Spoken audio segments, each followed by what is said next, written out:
support. Copy that. Rogers, inbound. Steve? Rogers? What in heavens?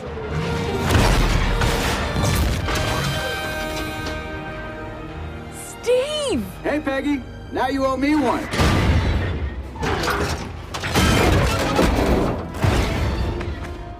Hold on a second. She's friends with that Hydra Stomper? I think I'm friends with him, too. Reality is not a straight line. Every passing moment is a chance for a new offshoot, a new variation.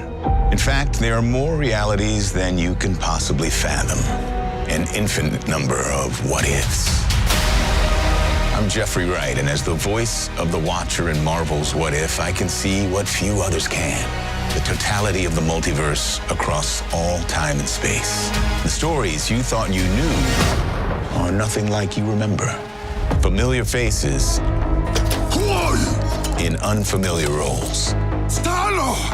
A captain Women aren't soldiers. Howard, get ready! Agent Carter! no one expected. And foes who became friends. Wow, I did not see that coming.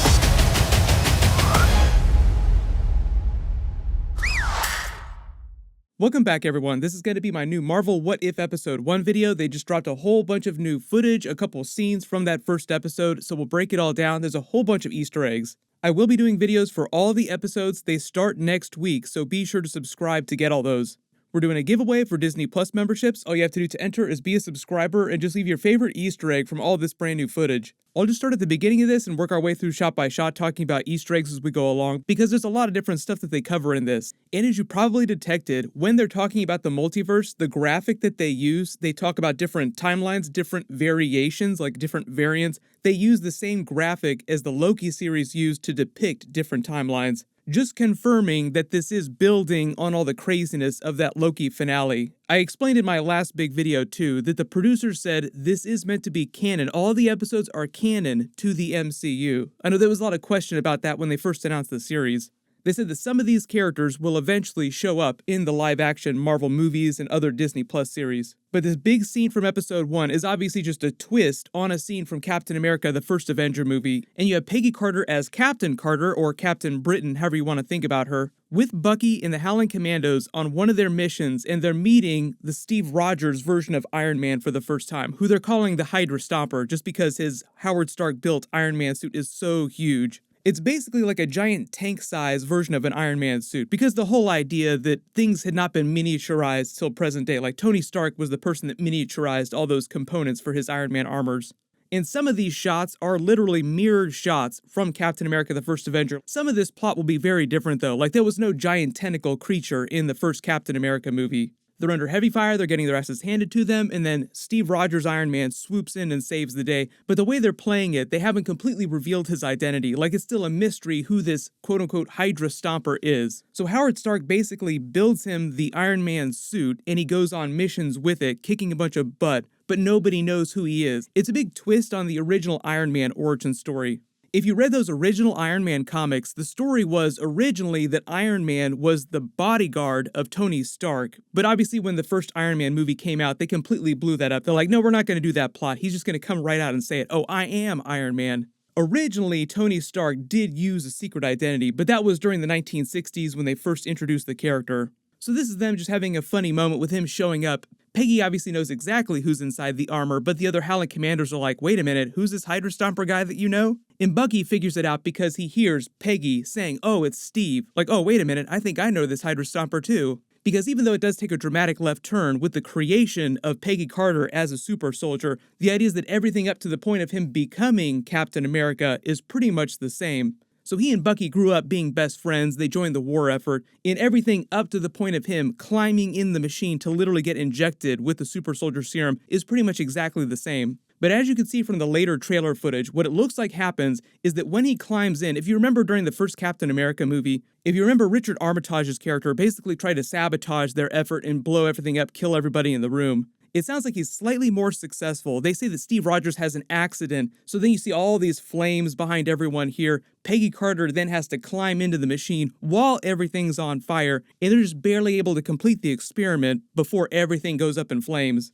Then presumably after they figure out what they're going to do with Captain Carter, while that's happening, Howard Stark is also in the middle of planning his Hydra Stomper version of the Iron Man armor. The C-15 designation on it makes it sound like this is the 15th version of this version of the Iron Man armor that Howard Stark has tried to create. And if you couldn't tell, it's pretty much everybody from the movies coming back to do the voices of their characters. Like Sebastian Stan came back to do the voice of Bucky in multiple episodes because we see Bucky in present day during the Marvel Zombies episode. There'll be a lot of different versions of the Avengers across different realities, different universes. So it's not like we're just seeing one version of the Avengers. So then you have that other trailer footage with Jeffrey Wright as Uatao, the Watcher, narrating, talking about how reality isn't a straight line, there's many different variations. And like I said, they very literally use the exact same method of visualizing the timeline as the Sacred Timeline, the Loki series, the Loki finale. Like it starts with what looks like a version of the Sacred Timeline. Then he says that reality isn't a straight line, there are many different variations, and you see alternate timelines start to branch out and become fully alternate realities, and they show you different frames, different scenes from the previous trailers we've seen before in the episodes. But it's basically them using the Loki finale and the way they visualize the timeline during that to tell you how this multiverse what-if series is going to play out. So all the different scenes that they show you here are Captain America's shield in the ice. There's a scene of Doctor Strange fighting the darker version of himself from the big Doctor Strange episode. The Collector. There's a version of Doctor Strange coming to the Sanctum for the first time, also from that same Doctor Strange episode. Some of these scenes that they use for these different timelines are actually from the same episode. But you get the idea. It's all meant to represent different timelines branching out, things going in different directions, different realities. The true version of the Marvel Cinematic Multiverse. There's T'Challa Star-Lord, a version of Captain Carter jumping on Steve Rogers' Hydra Stomper and taking off into battle. Young T'Challa being picked up by Yondu in Wakanda as a child. Iron Man being saved by Killmonger during the events of the first Iron Man movie, Iron Man in the giant donut during the events of Iron Man 2, Zombie Scarlet Witch, and then separately Zombie Captain America from the Marvel Zombies episode, T'Challa Star-Lord with the Ravagers, then someone inside the Quantum Realm, Zombie Hunter Spider-Man, then there's a bunch more that are way too tiny to see branching out, but just more scenes from the earlier trailers. Then you see Jeffrey Wright's Uatao, the Watcher, looking out over the scenes of these episodes playing out, like his silhouette watching the events of the first Iron Man movie play out, but things play out differently and he's saved by Killmonger. And if you didn't read those original What If comics, or you're not really familiar with the Watcher character, typically he has a base on the moon where he's watching everything from, but he has cosmic abilities, farsight, so when you see the silhouette of him looking, watching everything, that's not literally what he looks like, that's just a visualization of him watching from the moon. But I don't know if they plan on doing the Watcher's moon base during this series. They might just visualize it in a completely different way. This is T'Challa Star-Lord's boots stepping in the puddle. This is a different version of the scene from the first Guardians of the Galaxy movie with him coming to get the Power Stone, then a version of Korath coming to stop him. Like I said, Chadwick Boseman did the voice of his character. He was amazing. They said that he was actually really excited to do this project, and he actually is in 4 total episodes. So it won't just be like one episode of him. We get a whole bunch of him.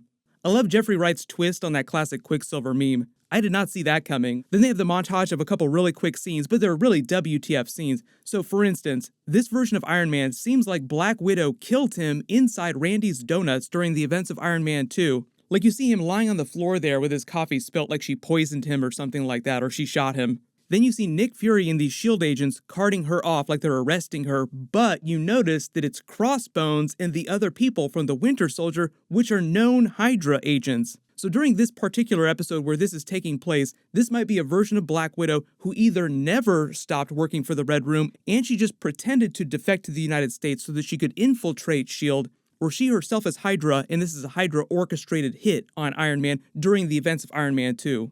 This is a version of Yellow Jacket from the events of the Ant-Man episode, also probably related to what's happening with this character inside the Quantum Realm. And speak of the devil, Scott Lang, only he's working in a Dairy Queen instead of a Baskin-Robbins. I wonder if this is just meant to be some funny twist like Dairy Queen always finds out instead of Baskin-Robbins in this version of reality.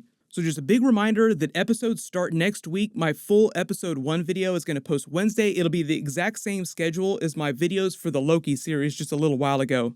Congratulations, Justin BT, you're the giveaway winner from my last big Marvel video. And funny you say that, The producers actually did say that any one of these plot points, anything from any of the episodes, could eventually become a spin-off in live action. Everyone click here for that other brand new Marvel What If trailer footage they just released, and everyone click here for my brand new Venom Let There Be Carnage trailer and Spider-Man Easter eggs. Thank you so much for watching, everyone stay safe, and I'll see you guys in the next video.